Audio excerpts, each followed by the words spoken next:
충격적인 일이 벌어졌습니다. 최근 러시아 자동차 시장을 빠르게 장악하던 BYD, 중국 자동차가 러시아에서의 성과를 믿고 한국 시장에 도전을 했다고 합니다. 하지만 까다로운 한국 소비자들은 러시아와는 다른 반응인데요. 어떤 일인지 오늘의 사연 시작하겠습니다. 영상을 시작하기 전에 구독과 좋아요는 영상 제작에 큰 힘이 됩니다. 안녕하세요. 저는 샌프란시스코에서 전기차 충전 솔루션 스타트업을 운영하고 있는 샘 윌리엄스입니다. 실리콘밸리에서 10년간 IT 엔지니어로 일하다가 3년 전 테슬라를 퇴사하고 제 회사를 설립했습니다. 현재 미국 서부 지역에서 급속 충전기 네트워크를 구축하고 있으며 특허받은 스마트 충전 알고리즘으로 주목받고 있죠. 저는 전기차 산업의 새로운 가능성을 찾아 세계 각국을 돌아다니던 중 한국이라는 나라에 큰 관심을 갖게 되었습니다. 특히 현대자동차와 기아의 전기차가 유럽과 미국 시장에서 돌풍을 일으키는 것을 보며 한국의 기술력에 주목하게 되었어요.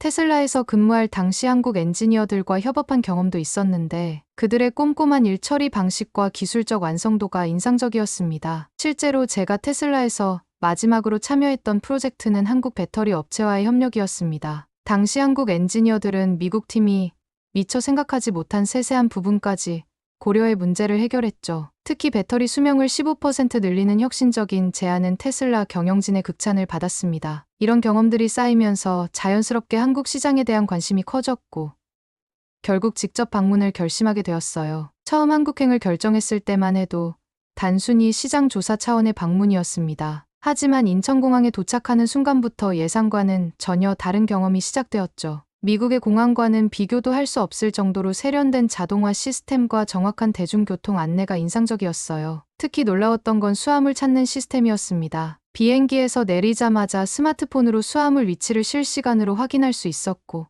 벨트 번호까지 정확하게 알려주더군요. LAX나 JFK 같은 미국의 주요 공항에서는 여전히 수화물을 찾는데 1시간 이상 걸리는 게 보통인데 말이에요. 게다가 입국장에서 공항철도까지 가는 길도 디지털 사이니지로 완벽하게 안내되어 있었습니다. 미국에서라면 복잡한 환승 경로 때문에 당연히 택시를 탔겠지만 이곳에서는 전철로 호텔까지 어렵지 않게 갈 수 있다는 걸 알게 되었죠. 첫날부터 한국의 뛰어난 시스템을 직접 경험하게 되었습니다. 공항에서 시내로 향하는 전철을 타려던 중 갑자기 가슴이 덜컥 내려앉았습니다. 스마트폰이 없었거든요. 당황스러움과 초조함이 동시에 밀려왔죠. 모든 일정과 연락처가 스마트폰에 들어있었으니까요. 분명 출국심사대에서 여권과 함께 꺼냈던 기억이 나는데 그 이후로는 전혀 기억이 나지 않았습니다. 식은땀을 흘리며 주변을 살피고 있을 때 한 공항 직원이 다가와 지하철 분실물 센터를 추천해 주었어요. 솔직히 그 순간에는 그저 형식적인 안내라고 생각했습니다. 미국에서라면 분실물을 찾을 확률이 거의 없다는 걸 잘 알고 있었으니까요. 하지만 분실물 센터에서 제 생각은 완전히 바뀌었습니다. 접수 직원은 차분하게 제 이야기를 듣더니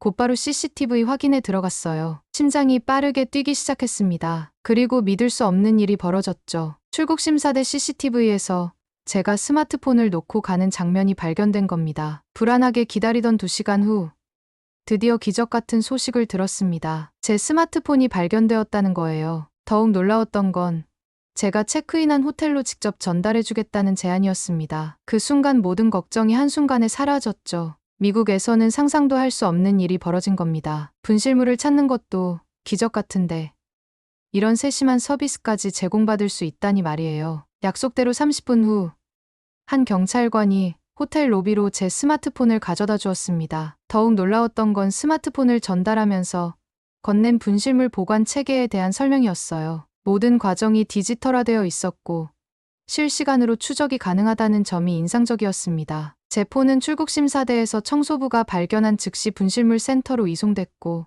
그 동안의 모든 이동 경로가 기록되어 있었죠. 호텔에 도착해서는 또 다른 놀라움이 기다리고 있었습니다. 피곤한 몸을 이끌고 한국의 배달 앱을 다운받아 저녁을 주문해봤죠. 정확히 40분 만에 따뜻한 국물 요리가 도착했어요. 포장도 완벽했고 음식은 여전히 뜨거웠습니다. 미국에서라면 최소 2시간은 기다려야 했을 텐데 말이에요. 한국의 첫인상은 기대 이상이었습니다. 기술력은 물론이고 시스템의 효율성까지 모든 것이 완벽하게 맞아떨어졌어요. 이런 경험들이 쌓이면서 저는 한국이 단순한 시장 조사 대상이 아닌 새로운 가능성의 땅이라는 걸 직감했습니다. 그렇게 저의 한국 적응기가 시작되었네요. 매일매일 새로운 발견의 연속이었습니다. 특히 전기차 시장에서 한국 기업들이 보여주는 혁신적인 기술력은 저희 시선을 완전히 사로잡았어요. 한국의 첫인상은 기대 이상이었습니다. 기술력은 물론이고 시스템의 효율성까지 모든 것이 완벽하게 맞아떨어졌어요. 이런 경험들이 쌓이면서 저는 한국이 단순한 시장 조사 대상이 아닌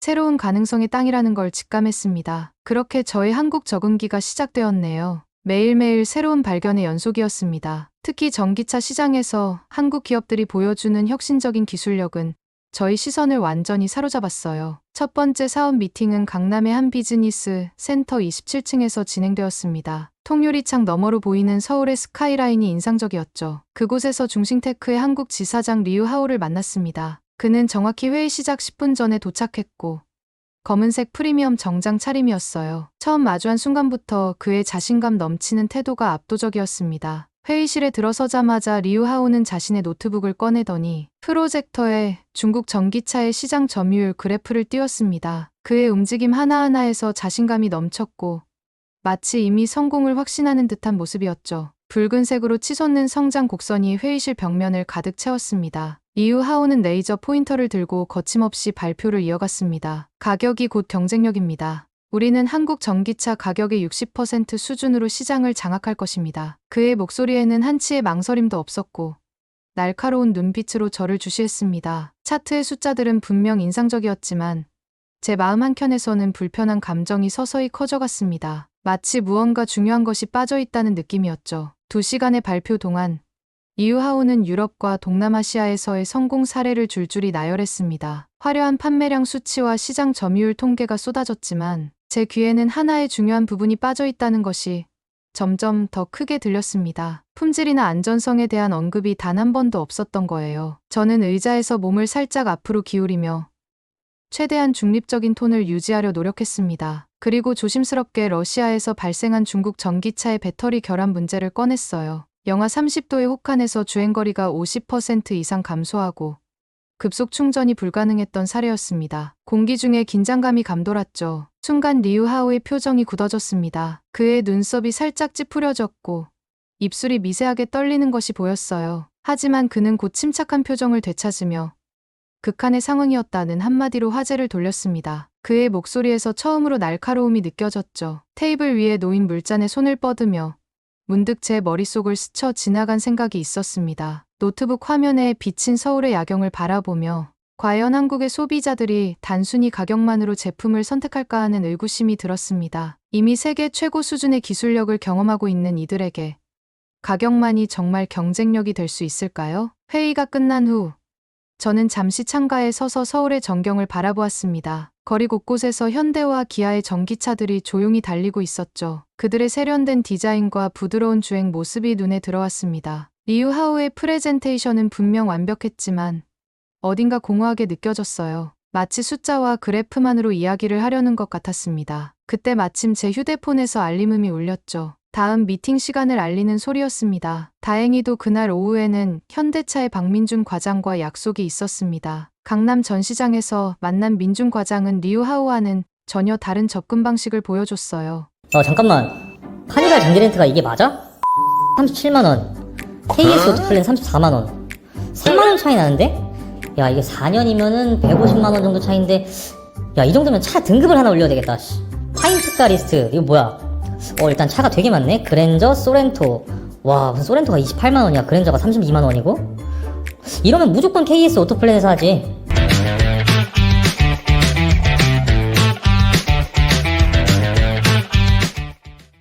그는 먼저 전기차의 배터리 관리 시스템을 설명하고 극한의 날씨에서도 안정적인 성능을 유지하는 기술을 보여주었습니다. 실제 시승을 하면서 더욱 놀라웠습니다. 급가속 시의 안정성, 고속도로에서의 정숙성, 그리고 첨단 운전자 보조 시스템까지 모든 것이 완벽하게 조화를 이루고 있었죠. 민준 과장의 설명 중에서 특히 인상 깊었던 말이 있습니다. 우리는 기술을 위한 기술이 아닌 신뢰를 위한 기술을 추구합니다. 시승을 마치고 돌아오는 길에 민준 과장은 전기차 시장의 현실에 대해 이야기해 주었습니다. 특히 품질과 가격의 균형이 얼마나 중요한지, 그리고 무분별한 물량 공세가 얼마나 위험한지 설명해 주었어요. 그의 말처럼 얼마 지나지 않아 시장은 큰 변화를 맞이하게 되었습니다. 예상치 못한 일은 어느 봄날 아침에 시작되었습니다. 주요 경제 신문의 일면에 유럽 항구에 적체된 중국산 전기차들 이라는 헤드라인이 실렸어요. 무분별한 수출로 인해 유럽의 주요 항구들에 판매되지 못한 중국산 전기차들이 쌓여 있다는 충격적인 보도였습니다. 이런 상황에서 더욱 주목을 받은 것은 국내 자동차 기업들의 차별화된 기술력이었습니다. 특히 현대자동차 남양연구소의 첨단 테스트 시설이 화제가 되었죠. 연구소에는 영하 40도부터 영상 60도까지 전 세계의 극한 기후를 재현할 수 있는 특수 시설이 있었습니다. 가장 인상적이었던 건 풍동 실험실이었습니다. 천장과 측면의 태양광 설비, 시속 120km의 강한 기류를 만들어내는 장치들은 마치 미래의 연구소를 보는 것 같았죠. 전기차의 성능을 극한까지 시험하는 모습이 대중에게 공개되자 온라인에서는 뜨거운 반응이 이어졌습니다. 특히 현대차 연구진의 인터뷰가 큰 반향을 일으켰어요. 수소차나 전기차는 온도에 대한 영향이 굉장히 중요합니다. 각국마다 개발 기준이 다르기 때문에 온대, 한대, 열대 조건을 모두 테스트합니다. 이런 철저한 검증 과정은 소비자들의 신뢰를 한층 더 높였습니다. 시장의 반응은 분명했습니다. 지난해 우리 기업이 수출한 전기차는 35만 대에 달했고, 이는 계속 증가하는 추세였죠. 반면 중국 전기차는 유럽과 북미 시장에서 점유율이 각각 2.4%포인트, 1.5%포인트 하락했다는 보고가 나왔습니다. 현대차와 기아는 이런 흐름을 더욱 강화하기 위해 공격적인 프로모션을 시작했습니다. 철저한 품질 관리와 기술력을 바탕으로 한 자신감의 표현이었죠. 500만 원 할인이라는 파격적인 혜택은 소비자들의 마음을 단번에 사로잡았습니다. 이런 상황을 지켜보며 저는 한국 자동차 산업의 미래가 밝다고 확신했습니다. 단순한 가격 경쟁이 아닌 기술력과 품질로 승부하는 전략이 세계 시장에서 통할 것이라는 걸 느꼈기 때문입니다. 이런 상황을 지켜보며 저는 한국 자동차 산업의 미래가 밝다고 확신했습니다. 단순한 가격 경쟁이 아닌 기술력과 품질로 승부하는 전략이 세계 시장에서 통할 것이라는 걸 느꼈기 때문입니다. 하지만 리우 하오의 대응은 예상과는 완전히 달랐습니다. 그는 오히려 더욱 공격적인 마케팅을 시작했죠. 서울 도심의 대형 전광판에는 국내 최저가 보장 파격적인 70% 할인 같은 문구가 연일 등장했습니다. 심지어 일부 매체에는 검증되지 않은 주행거리와 성능 수치를 과감하게 홍보하기 시작했어요. 이즈음 서울 모터쇼가 열렸습니다. 박민준 과장의 초대로 저는 현대차 부스에서 특별한 경험을 하게 되었죠. 그곳에서 본 것은 단순한 차량 전시가 아닌 기술의 진보를 보여주는 작은 박물관 같았습니다. 특히 인상적이었던 건 관람객들의 반응이었어요. 한 중년 신사가 전기차의 배터리 관리 시스템을 꼼꼼히 살펴보며 던진 질문이 아직도 기억에 남습니다. 혹한기 배터리 성능 저하는 어떻게 해결하셨나요? 이어진 엔지니어의 상세한 기술 설명에 그는 깊이 고개를 끄덕였죠. 한국 소비자들의 높은 안목을 직접 목격하는 순간이었습니다. 반면 중싱테크의 부스는 완전히 달랐습니다. 화려한 조명과 큰 음악 소리, 그리고 곳곳에 붙은 할인 가격표가 시선을 사로잡았죠. 하지만 정작 기술적인 질문에는 명확한 답변을 회피하는 모습이 역력했습니다. 특히 리우 하오가 진행한 프레젠테이션에서는 성능 수치만 나열될 뿐 그것을 뒷받침하는 기술적 설명은 전혀 없었어요. 결정적인 순간은 한 유튜버가 즉석에서 제안한 실차 테스트였습니다. 현대차는 즉시 수락했지만 중싱테크 측은 차량 컨디션 문제를 이유로 거절했죠. 이 장면은 실시간으로 중계되며 큰 화제가 되었습니다. 며칠 뒤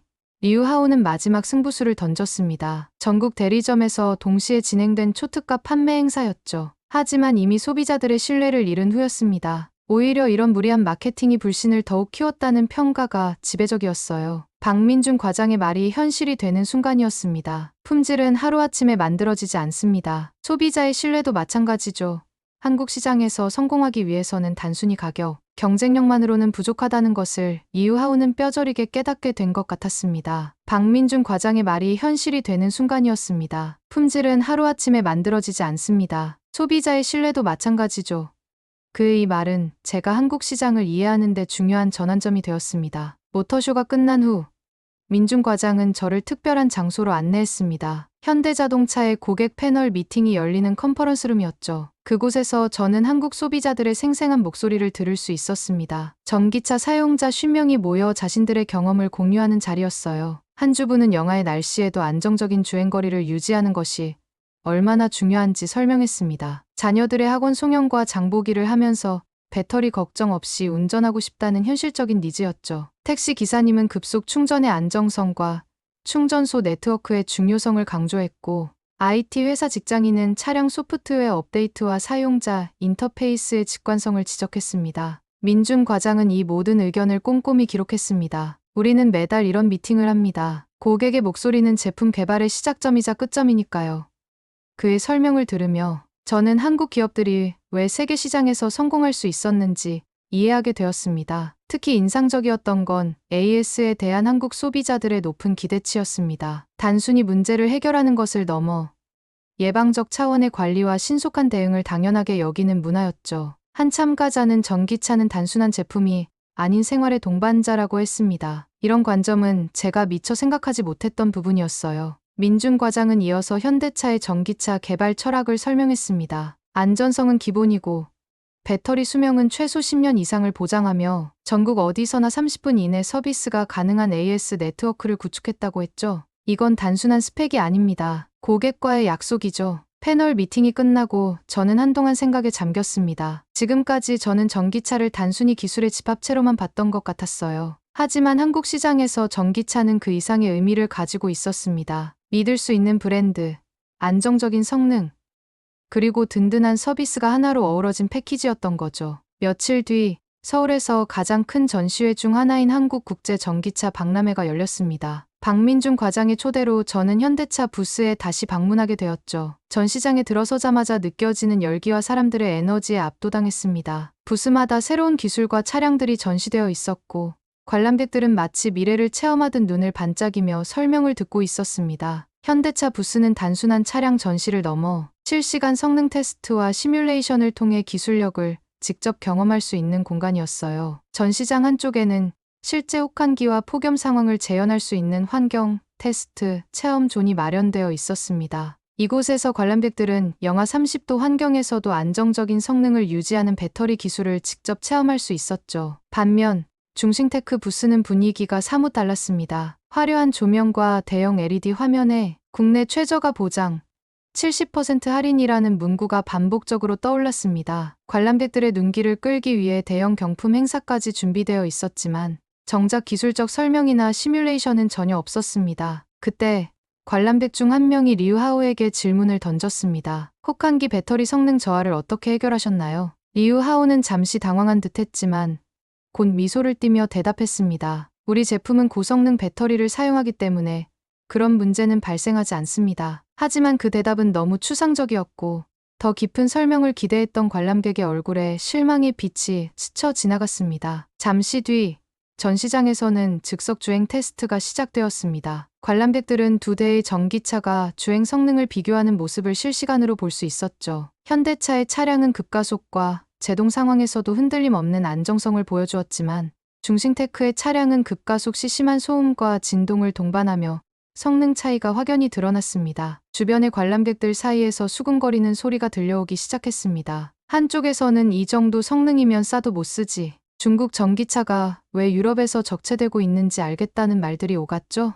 리우하오는 이 상황을 무마하려 했지만 이미 분위기는 싸늘하게 식어 있었습니다. 그날 저녁 온라인에는 즉석 테스트 영상을 담은 유튜브 영상이 빠르게 퍼졌습니다. 영상의 제목은 중국 전기차의 민낯, 과연 믿을 수 있을까? 였죠. 영상 속에서 차량의 성능 결함과 소음 문제가 생생하게 드러났고 조회수는 단 몇 시간 만에 수십만 회를 기록했습니다. 댓글에는 한국 소비자들의 냉정한 평가가 이어졌습니다. 품질로 승부할 생각은 없고 가격만 내세우는 건 결국 무리수를 두는 거죠. 한국 소비자들이 그렇게 만만한 줄 아나 봐요. 여기선 신뢰가 생명이에요. 다음 날 리우하오의 마지막 카드가 펼쳐졌습니다. 전국 대리점에서 동시에 초특가 판매 행사가 시작된 겁니다. 각종 할인과 파격적인 혜택이 제공되었지만 소비자들의 반응은 냉랭했습니다. 오히려 온라인 커뮤니티에서는 마지막 발악, 중국 전기차의 퇴장 선언이라는 비판이 이어졌습니다. 그날 저녁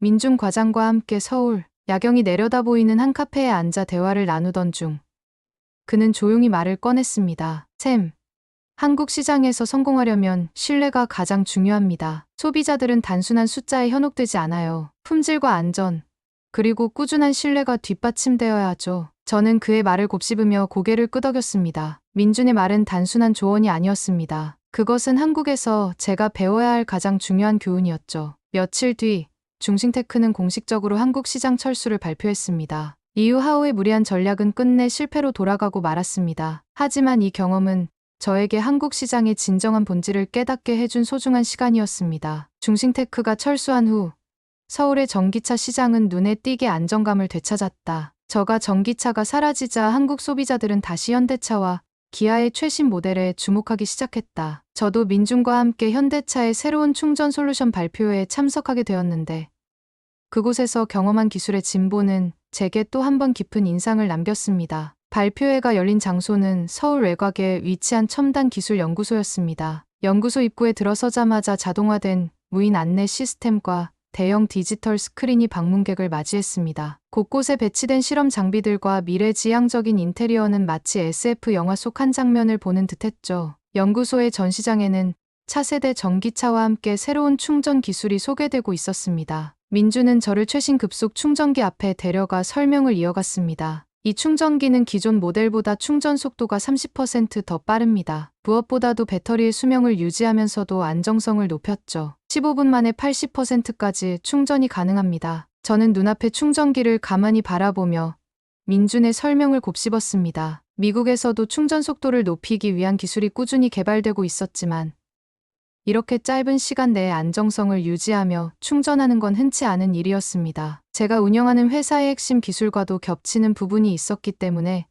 민준의 설명을 듣는 내내 머릿속으로 여러 아이디어가 떠올랐습니다. 샘, 혹시 협력할 생각은 없나요?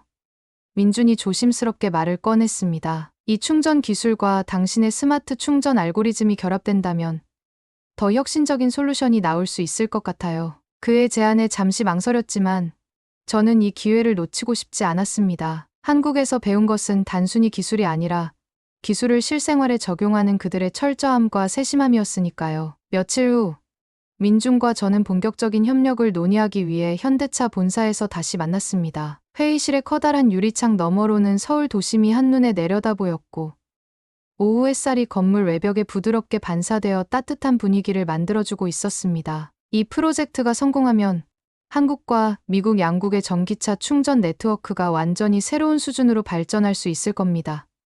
민준의 목소리에는 확신이 묻어났습니다. 저 역시 그의 자신감에 이끌려 고개를 끄덕이며 답했습니다. 저도 그렇게 생각합니다. 함께 도전해봅시다. 본격적인 협력이 시작되면서 저희는 연구소에 함께 머무르는 시간이 많아졌습니다. 민준의 팀과 제 팀은 각자의 전문성을 공유하며 새로운 충전 솔루션을 개발하기 위해 밤낮 없이 노력했습니다. 때로는 의견 충돌도 있었지만 그런 순간마다 우리는 서로의 차이를 존중하며 더 나은 해결책을 찾기 위해 힘을 모았습니다. 그 과정에서 민준의 팀원들과도 자연스럽게 가까워졌습니다. 한국 엔지니어들은 자신의 분야에 대한 자부심과 책임감이 남다른 사람들이었습니다. 철저한 데이터 분석과 세세한 검증 과정을 거치는 모습은 저를 더욱 놀라게 했죠. 어느 날 밤, 늦은 회의가 끝난 후 민준과 저는 연구소 옥상에 올라갔습니다. 서울의 밤하늘은 수많은 불빛으로 반짝이고 있었고 차가운 바람이 얼굴을 스치고 지나갔습니다. 민주는 잠시 말없이 야경을 바라보다가 조용히 입을 열었습니다. 샘,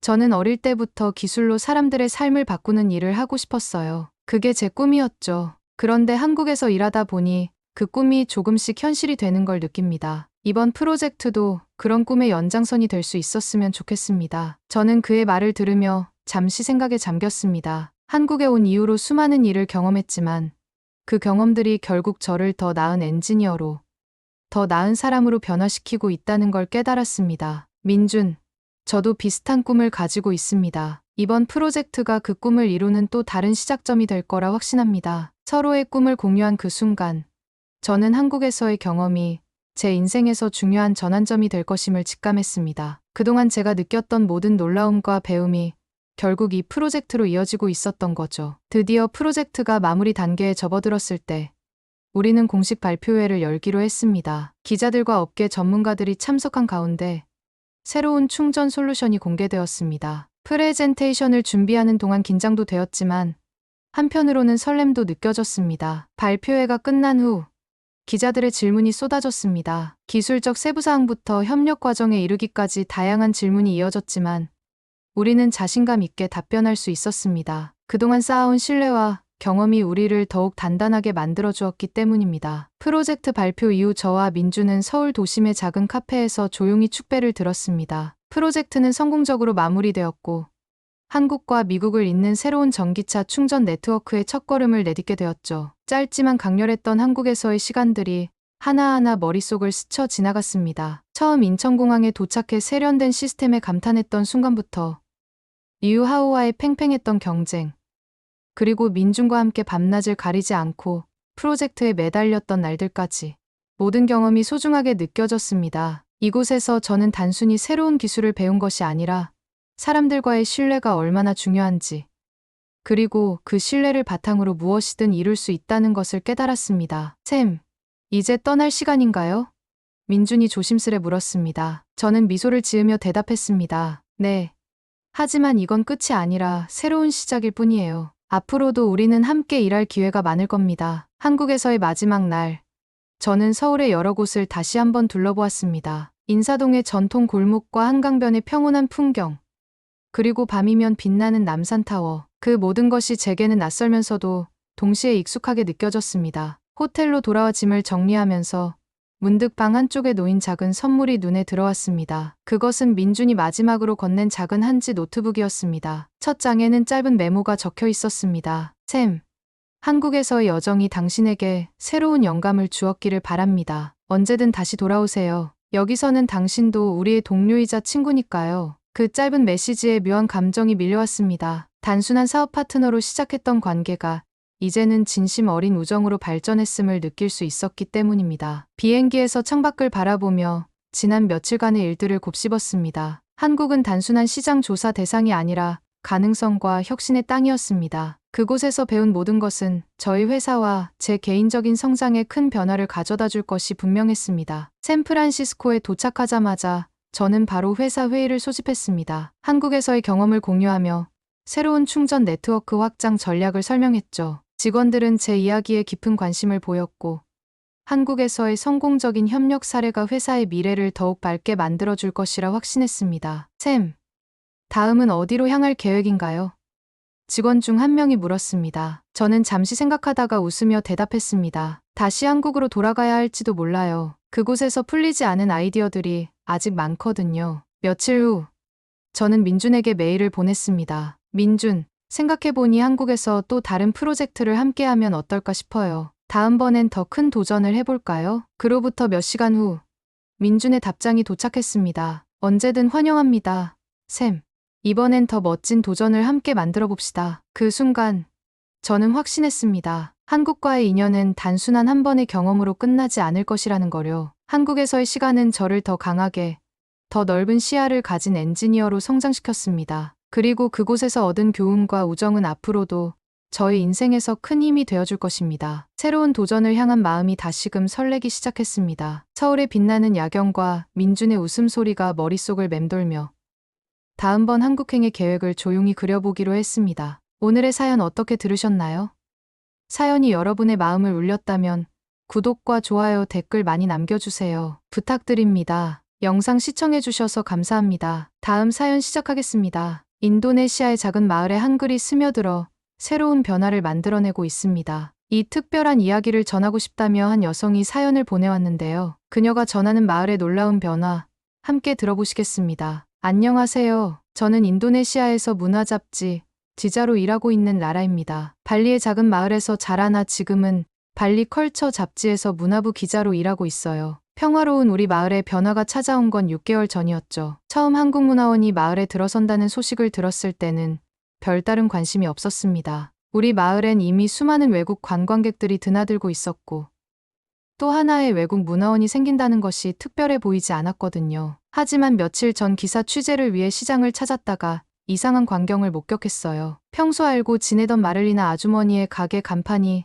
낯선 문자로 바뀌어 있었죠. 나중에 알고 보니 그것이 한글이었습니다. 더 놀라운 건 시장 골목 곳곳에서 그 문자들이 발견된다는 사실이었어요. 과일 가게, 식당, 심지어 전통 공예품점까지 한글로 된 간판들이 하나둘씩 늘어나고 있었습니다. 이런 변화의 중심에는 한국문화원 김태호 지부장이 있었죠. 마을 사람들 사이에서 그의 이름이 자주 오르내리는 걸 들었지만 저는 여전히 회의적이었어요. 외국의 문화를 들여오는 것이 우리 마을의 정체성을 해칠 수 있다는 우려 때문이었습니다. 취재차 들른 마을 광장에서는 더 특이한 광경을 목격했어요. 서너 명의 아이들이 모여 앉아 낯선 노래를 부르고 있었죠. 나중에 알고 보니 그들은 한국문화원에서 배운 아리랑이라는 노래를 연습하고 있었습니다. 다음 날 아침, 편집장으로부터 한국문화원에 대한 기사를 써보라는 제안을 받았어요. 하지만 광고팀 팀장인 다니엘은 즉각 반대 의사를 표명했죠. 한국 관련 기사가 잡지의 정체성과 맞지 않는다는 이유였습니다. 그의 반응이 지나치게 날카로웠다고 생각했지만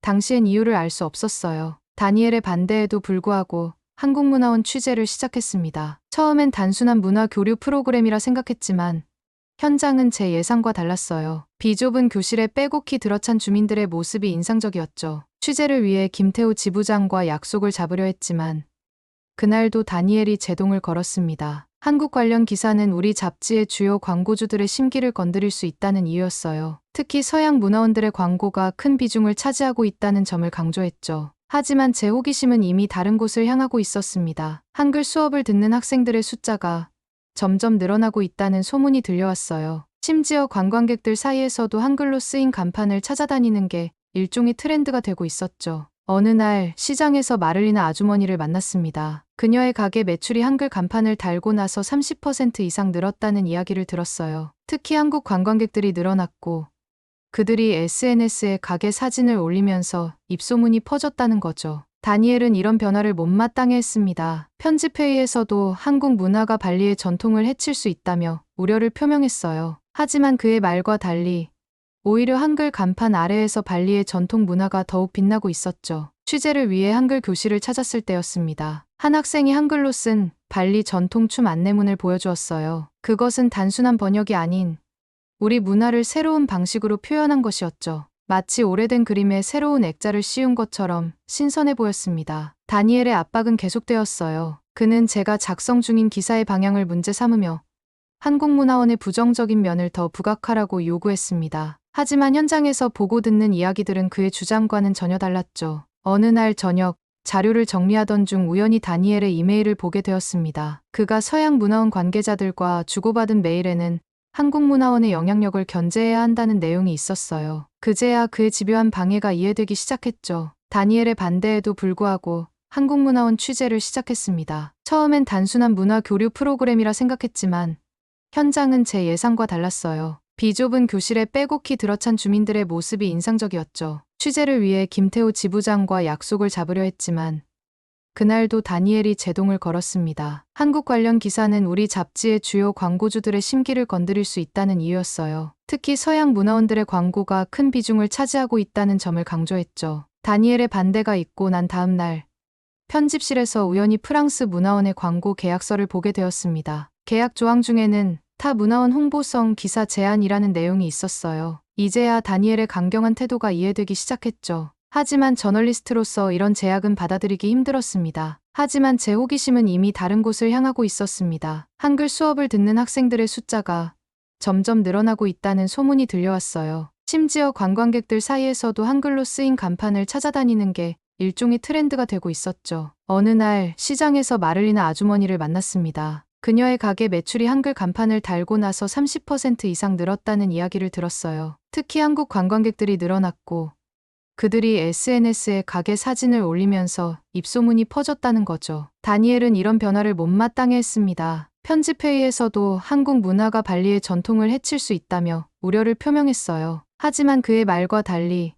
오히려 한글 간판 아래에서 발리의 전통 문화가 더욱 빛나고 있었죠. 취재를 위해 한글 교실을 찾았을 때였습니다. 한 학생이 한글로 쓴 발리 전통춤 안내문을 보여주었어요. 그것은 단순한 번역이 아닌 우리 문화를 새로운 방식으로 표현한 것이었죠. 마치 오래된 그림에 새로운 액자를 씌운 것처럼 신선해 보였습니다. 다니엘의 압박은 계속되었어요. 그는 제가 작성 중인 기사의 방향을 문제 삼으며 한국문화원의 부정적인 면을 더 부각하라고 요구했습니다. 하지만 현장에서 보고 듣는 이야기들은 그의 주장과는 전혀 달랐죠. 어느 날 저녁, 자료를 정리하던 중 우연히 다니엘의 이메일을 보게 되었습니다. 그가 서양 문화원 관계자들과 주고받은 메일에는 한국문화원의 영향력을 견제해야 한다는 내용이 있었어요. 그제야 그의 집요한 방해가 이해되기 시작했죠. 며칠을 고민했습니다. 이 사실을 편집장에게 알려야 할지 아니면 직접 다니엘과 대면해야 할지 결정하기 쉽지 않았어요. 결국 저는 더 객관적인 취재가 필요하다고 판단했습니다. 그래서 다음 날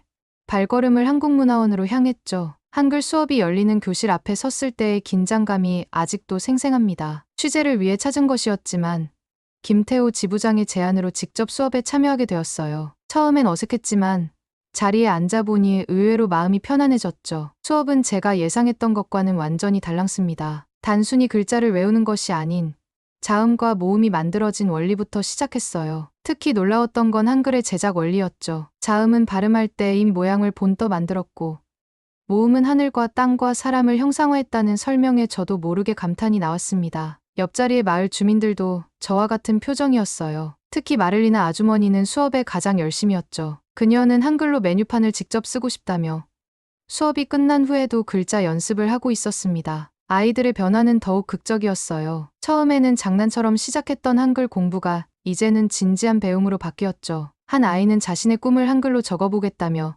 연습장을 가득 채우고 있었습니다. 수업이 거듭될수록 신기한 점을 발견했어요. 한글은 단순한 문자가 아닌 과학적인 체계를 가진 언어라는 것이었죠. 자음과 모음의 조합으로 모든 소리를 표현할 수 있다는 점이 특히 인상적이었습니다. 김태호 지부장의 수업 방식도 독특했어요. 그는 한글을 가르치면서 자연스럽게 한국 문화도 함께 전달했죠. 한글로 쓴 발리 전통 이야기를 함께 읽고 그것을 다시 우리말로 옮기는 과정에서 두 문화가 자연스럽게 어우러졌습니다. 어느 날은 학생들이 한글로 편지를 써보는 시간을 가졌어요. 서툰 글씨였지만 그 안에 담긴 마음은 어떤 언어보다 선명했죠. 편지를 읽는 김태호 지부장의 눈시울이 붉어지는 걸 보며 언어가 가진 힘을 새삼 실감했습니다. 그날 밤 늦게까지 취재 노트를 정리했습니다. 학생들의 편지 내용을 하나하나 기록하면서 이것이 단순한 언어 학습이 아닌 문화의 교류라는 걸 깊이 느꼈어요. 잡지사로 돌아가는 길에 마을 전체가 새롭게 보였죠. 한글로 쓰인 간판들이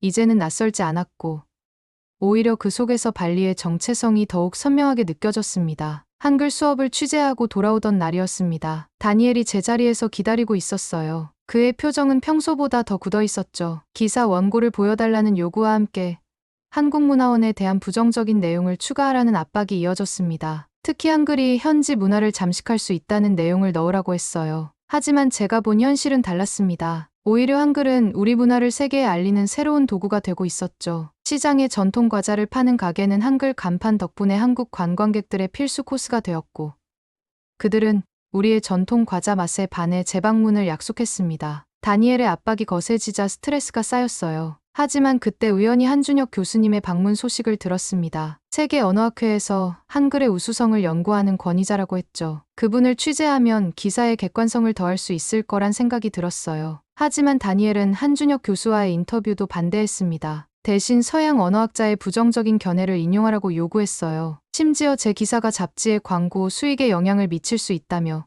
은근한 압박을 가했죠. 그러던 어느 날 편집실에서 다니엘과 서양 문화원 관계자들의 대화를 우연히 듣게 되었습니다. 그들은 한국문화원의 영향력 확대를 우려하고 있었어요. 특히 한글이 인도네시아 청년들 사이에서 인기를 얻고 있다는 점을 심각하게 받아들이고 있었죠. 마을 사람들의 변화는 계속되었습니다. 한글로 된 간판이 늘어날수록 오히려 발리의 전통적인 모습은 더욱 선명해졌어요. 관광객들은 한글 간판 아래에서 발리 전통 음식을 맛보며 우리 문화를 경험했고 그들의 SNS를 통해 발리의 매력이 세계로 퍼져나갔죠. 다니엘의 방해는 계속되었지만 이제는 제가 무엇을 해야 할지 분명해졌습니다. 진실을 전하는 것. 그것이 저널리스트로서 제가 해야 할 일이었어요. 한준혁 교수님과의 인터뷰를 준비하면서 처음으로 제 기사에 대한 확신이 들었습니다. 밤늦게까지 자료를 찾아보았습니다. 한글의 우수성을 입증하는 세계 각국의 연구 결과들이 쏟아져 나왔어요. 특히 미국 MIT 공대에서 발표한 디지털 시대에 가장 적합한 문자 체계 연구에서 한글이 1위를 차지했다는 사실이 눈에 띄었죠. 이런 객관적인 자료들을 보며 다니엘의 편견에 맞설 준비가 되었다고 느꼈습니다. 세계적인 언어학자 한준혁 교수와의 만남은 우연히 이루어졌습니다. 발리 문화원에서 특강이 있다는 소식을 듣고 찾아갔는데 그곳에서 예상치 못한 이야기들을 접하게 되었어요. 한준혁 교수는 한글의 과학성에 대해 설명했습니다. 1443년에 만들어진 문자가 어떻게 21세기 디지털 시대에도 가장 합리적인 문자로 평가받는지 그 이유를 하나하나 짚어주었죠. 특히 인상적이었던 건 한글이 유네스코 세계기록유산으로 등재된 배경이었어요. 교수님의 설명은 계속 이어졌습니다. 자음과 모음의 조합으로 모든 소리를 표현할 수 있다는 점, 누구나 쉽게 배울 수 있도록 체계적으로 설계되었다는 점, 컴퓨터 자판에 최적화된 구조라는 점까지.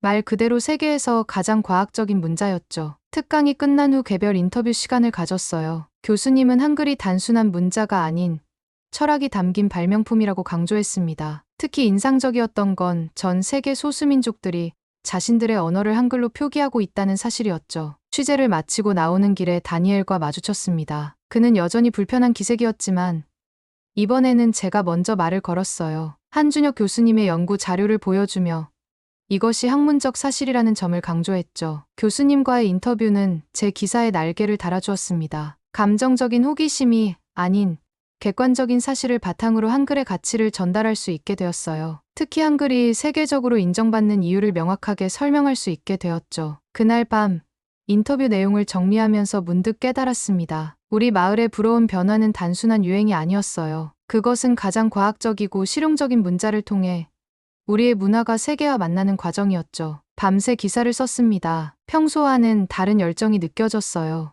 마을 사람들의 이야기, 한글의 과학성, 그리고 문화의 만남을 하나하나 정성스럽게 담았죠. 마지막 문장을 쓰고 창밖을 바라보니 어느새 동이 트고 있었습니다. 피곤했지만 처음으로 제가 쓴 기사에 대한 확신이 들었어요. 다니엘의 모든 방해 공작이 수포로 돌아가는 순간이었습니다. 한준혁 교수님의 인터뷰가 실린 기사가 독자들의 폭발적인 반응을 얻었어요. 특히 한글이 가진 과학성과 실용성이 주목을 받으며 우리 잡지의 조회수는 역대 최고를 기록했죠. 편집장은 후속 기사를 요청했고 다니엘은 결국 입장을 바꿀 수밖에 없었습니다. 서양 문화원들의 압박에도 불구하고 한국 관련 기사는 이제 우리 잡지의 중요한 콘텐츠가 되었어요. 독자들의 관심이 광고주들의 압박보다 더 큰 힘이 되었죠. 취재 과정에서 만난 마을 사람들의 변화도 눈에 띄었습니다. 한글을 배운 상인들은 한국 관광객들과 직접 소통하기 시작했어요. 단순한 관광지가 아닌 문화 교류의 장이 된 것이죠. 특히 마를리나 아주머니의 가게는 한국 관광객들 사이에서 필수 코스가 되었습니다. 김태호 지부장의 한글 교실은 이제 작은 교실에서 강당으로 옮겨야 할 만큼 성장했어요. 수업을 듣는 학생들 중에는 이웃 마을에서 오는 사람들도 있었죠. 한글은 더 이상 낯선 문자가 아닌 우리 마을의 새로운 문화가 되어가고 있었습니다. 어느 날은 한 학생이 한글로 쓴 시를 들고 왔어요. 발리의 아름다움을 한글로 표현한 그 시는 곧 지역 신문에도 소개되었죠. 우리의 감성이 한글이라는 새로운 도구를 만나 더욱 풍성해지는 순간이었습니다. 다니엘도 조금씩 변화하기 시작했어요. 그는 더 이상 한국 문화 기사를 반대하지 않았고 오히려 한글 교실 취재에 적극적으로 협조하기 시작했죠. 나중에 안 사실이지만 그도 몰래 한글을 배우고 있었다고 합니다. 마을의 변화는 계속되었습니다. 한글로 된 간판은 이제 우리 마을의 특별한 정체성이 되었어요. 관광객들은 이국적인 한글 간판 앞에서 사진을 찍었고 그 사진들은 SNS를 통해 전 세계로 퍼져나갔죠. 발리의 전통과 한글의 현대성이 만나 새로운 문화를 만들어내고 있었습니다. 이런 변화를 직접 경험하고 싶다는 생각이 들었어요. 편집장에게 한국 특별 취재를 제안했더니 의외로 빠른 승낙이 돌아왔습니다. 다니엘조차 이제는 반대하지 않았죠. 오히려 한국의 문화산업 현장을 꼭 취재해보라는 조언까지 해주었어요. 서울에 첫 발을 디뎠을 때의 설렘이 아직도 생생합니다. 취재차 방문한 한국은 제가 상상했던 것보다 훨씬 더 역동적이었어요. 한글 박물관을 찾아간 첫날, 세종대왕이 한글을 만든 진정한 이유를 알게 되었죠. 특히 인상 깊었던 건 한글의 디지털화 과정이었습니다. 스마트폰 자판부터 인공지능 언어 처리까지 한글은 디지털 시대와 완벽하게 조화를 이루고 있었어요. 세종학당에서 만난 전 세계 학생들의 이야기는 더욱 놀라웠죠. 그들에게 한글은 K-팝과 드라마를 넘어 새로운 꿈을 여는 열쇠였습니다. 드라마 촬영장 취재도 흥미로웠어요. 현장에서 만난 스태프들은 한국 드라마가 전 세계적으로 사랑받는 이유를 설명해 주었죠. 특히 자막 작업자는 한글의 특성 덕분에 번역과 자막 작업이 훨씬 수월하다고 했습니다. IT 기업 방문은 또 다른 충격이었어요. 인공지능 개발자들이 한글의 논리적 체계를 높이 평가하는 걸 보며 500년 전에 만들어진 문자가 미래 기술의 핵심이 될 수 있다는 사실에 놀랐습니다. 거리에서 만난 외국인들의 이야기도 인상적이었죠. 그들은 한글이 있었기에 한국 문화를 더 깊이 이해할 수 있었다고 했어요. 실제로 한류 팬들 사이에서는 한글을 배우는 것이 일종의 필수 코스가 되어 있었습니다. 삼성전자 방문에서는 또 다른 발견이 있었어요. 스마트폰의 한글 입력 시스템을 개발하는 연구원은 한글의 체계가 디지털 기기와 최적의 호환성을 가진다고 설명했죠. 그의 말에 따르면 한글은 미래 기술 발전의 중요한 자산이었습니다. 저녁에는 한국의 젊은이들이 모이는 카페를 찾았어요. 그들이 자연스럽게 한글을 섞어 쓰는 외국어 대화를 나누는 모습이 인상적이었죠. 한글은 이미 글로벌 문화의 일부가 되어 있었고 새로운 소통 방식을 만들어내고 있었습니다. 기사를 준비하며 한국에서의 경험을 다시 떠올려 보았습니다. 서울에서 목격한 질서와 배려는 제게 충격에 가까운 인상을 남겼어요. 우리 발리에서는 상상하기 힘든 광경들이 그곳에서는 일상이었죠. 특히 지하철역에서의 첫 경험은 잊을 수 없습니다. 발리의 복잡한 버스 정류장에서는 상상도 할 수 없는 질서가 그곳에 있었어요. 출근 시간임에도 사람들은 줄을 서서 기다렸고 탑승할 때도 먼저 내리는 사람들을 배려했죠. 처음에는 이런 질서가 누군가의 강요 때문인 줄 알았습니다. 하지만 곧 이것이 자연스러운 시민의식이란 걸 깨달았어요. 더 놀라웠던 건 거리의 모습이었습니다. 발리의 시장 거리는 늘 쓰레기 처리가 큰 고민거리였는데 서울의 번화가는 마치 누군가가 매 순간 청소하고 있는 것처럼 깨끗했어요. 분리수거는 마치 하나의 문화처럼 자리 잡혀 있었고 시민들은 그것을 당연하게 여겼죠. 우리 마을에서는 상상조차 하기 힘든 광경이었습니다. 카페에서 목격한 풍경은 더욱 인상적이었어요. 발리의 카페에서는 흔히 볼 수 있는 시끄러운 통화나 큰 소리의 웃음소리가 전혀 들리지 않았습니다. 대신 조용히 이어폰을 끼고 있는 사람들, 통화를 위해 밖으로 나가는 모습들, 이런 작은 배려들이 모여 도시 전체의 품격을 만들어내고 있었죠. 그제서야 한국이 왜 선진국 반열에 올랐는지 이해할 수 있었습니다. 한국의 시민의식을 더 깊이 이해하게 된 건 우연히 참여한 환경보호 활동에서였습니다. 발리에서는 주로 외국인 관광객들이 참여하는 해변 정화 활동이 전부였는데 서울에서 만난 시민단체는 달랐어요. 학생부터 직장인, 할머니 할아버지까지 그들에게 환경보호는 더 이상 해야 하는 일이 아닌 당연한 일이었죠. 특히 고등학생들이 자발적으로 참여하는 모습은 우리 마을의 10대들과는 너무나도 달랐습니다. 밤늦게 편의점을 방문했을 때의 경험은 잊을 수 없어요. 발리에서는 해가 지면 대부분의 가게가 문을 닫고 늦은 시간 여성이 혼자 걸어다니는 건 상상하기 어려운 일이죠. 하지만 서울의 밤거리는 달랐습니다. 편의점은 24시간 불을 밝히고 있었고 혼자 있는 여성 직원도 전혀 불안해하지 않았어요. 심지어 늦은 밤 택배를 받으러 오는 여성들의 모습도 자연스러웠죠. 이런 게 진정한 선진국의 모습이구나 하는 생각이 들었습니다. 귀국을 앞두고 김태우 지부장과의 마지막 대화는 제게 큰 울림을 주었어요. 나라 씨, 한국도 30년 전에는 발리와 크게 다르지 않았습니다. 하지만 시민 한 명 한 명의 작은 변화가 모여 오늘의 한국을 만들었죠. 그의 말을 들으며 발리의 미래가 보였습니다. 우리도 할 수 있다는 희망, 그리고 그 변화의 시작점에 제가 서 있다는 설렘이 가슴 깊이 밀려왔죠. 발리로 돌아오는 비행기 안에서 지난 시간을 정리해보았습니다. 처음 한글 간판을 낯설어 하던 제가 이제는 그 속에 담긴 가치를 이해하게 되었다는 사실이 새삼 놀라웠어요. 기내 창밖구름 사이로 발리가 보이기 시작할 때 마음속에는 이미 새로운 꿈이 자라나고 있었죠. 취재를 마치고 쓴 기사는 예상보다 큰 반향을 일으켰습니다. 단순한 문화 소개가 아닌 우리 마을이 나아가야 할 방향을 제시했다는 평가를 받았어요. 특히 한글이라는 문자가 가져온 변화를 통해 발리의 미래를 그려낸 부분이 호평을 받았죠. 다니엘의 태도도 완전히 바뀌었습니다. 그는 이제 한국 특집 시리즈를 기획하자고 제안했어요. 서양 문화원들의 반발도 더 이상 신경 쓰지 않았죠. 오히려 그들도 한글처럼 자신들의 언어를 현지화하는 방안을 고민하기 시작했습니다. 마을의 변화는 계속되고 있어요. 한글 교실은 이제 단순한 언어 학습의 장이 아닌 문화 교류의 중심이 되었죠. 마을 사람들은 한글로 자신들의 전통 문화를 소개하기 시작했고 이는 발리 문화를 세계에 알리는 새로운 방법이 되었습니다. 김태호 지부장의 말처럼 문화는 서로 배우며 성장하는 것이었어요. 한글은 우리에게 단순한 외국 문자가 아닌 세계와 소통하는 새로운 창이 되었죠. 특히 젊은이들에게 한글은 미래를 여는 열쇠가 되었습니다. 이제는 알 것 같아요. 진정한 문화 교류란 무엇인지, 그리고 왜 한글이 세계적으로 인정받는지를. 그것은 단순한 우연이 아닌 문자에 담긴 과학성과 실용성, 그리고 그것을 만든 이들의 진정성 때문이었죠. 제 다음 기사의 주제는 전통과 현대의 조화입니다. 발리의 전통 문화가 한글이라는 현대적 도구를 만나 어떻게 새로운 가치를 만들어내는지 그 이야기를 쓰고 싶어요. 그리고 그 이야기의 주인공은 바로 우리 마을 사람들이 될 것입니다. 오늘의 사연 어떻게 들으셨나요? 사연이 마음에 들었다면 구독과 좋아요, 댓글 꼭꼭꼭꼭 부탁드립니다.